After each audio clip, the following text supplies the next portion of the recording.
আসসালামু আলাইকুম রহমতুল্লাহি ওয়া বারাকাতুহু। সম্মানিত দর্শক, আজকে আপনাদের মাঝে আলোচনা করব ৫ ওয়াক্ত নামাজের সময়সূচি, তাহাজ্জুদ সেহরি শেষ সময়, ইশরাক চাস্তের নামাজের সময়সূচি, ইফতারের শেষ সময়, নামাজের নিষিদ্ধ অক্তসমূহ, সূর্যোদয় সূর্যাস্তের সময়সূচি, প্রত্যেকটা জেলা বিভাগগুলোর নামাজের সময়সূচি আলোচনা করব।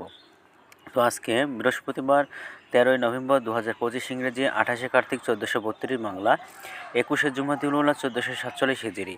ঢাকা এবং তার পার্শ্ববর্তী এলাকার নামাজের সময়সূচিগুলো তুলে ধরব, তারপর অন্যান্য জেলা বিভাগগুলোর নামাজের সময়সূচি তুলে ধরব।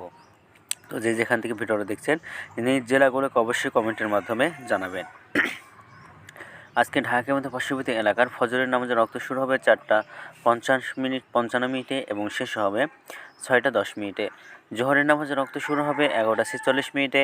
জোহরের নামাজের রক্ত শেষ হবে 3টা 37 মিনিটে। আসরের নামাজের রক্ত শুরু হবে 3টা 38 মিনিটে। আসরের নামাজের রক্ত শেষ হবে 4টা 56 মিনিটে। মাগরিবের নামাজের রক্ত শুরু হবে 5টা 17 মিনিটে। মাগরিবের নামাজের রক্ত শেষ হবে 6টা 32 মিনিটে। এশার নামাজের রক্ত শুরু হবে 6টা 33 মিনিটে। এশার নামাজের রক্ত শেষ হবে 4টা 50 মিনিটে। আজকে ঢাকা এলাকার সেহরি শেষ সময় হলো 4টা 49 মিনিটে। ইফতারের সময় সন্ধ্যা 5টা 17 মিনিটে। আজকের নফল নামাজের উত্তম সময় সকালে ইশরাকের রক্ত শুরু হবে সকাল 6টা 25 থেকে 8টা 21 মিনিট পর্যন্ত।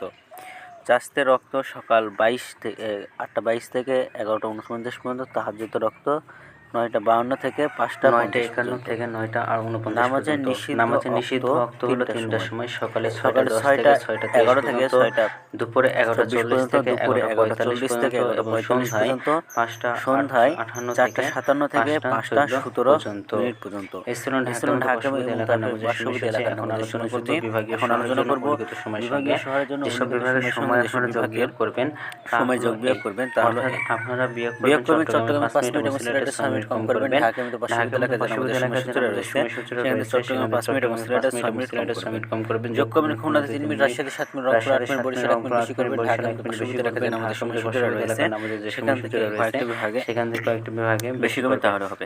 আজকের ভিডিওটি এমন ছিল, আর শুধু ইসলামিক ফাউন্ডেশন থেকে ভিডিওটি ভালো লাগলে অবশ্যই চ্যানেলটি সাবস্ক্রাইব করে পাশে থাকবেন। ধন্যবাদ সকলকে। আসসালামু আলাইকুম ওয়া রাহমাতুল্লাহি ওয়া বারাকাতুহু।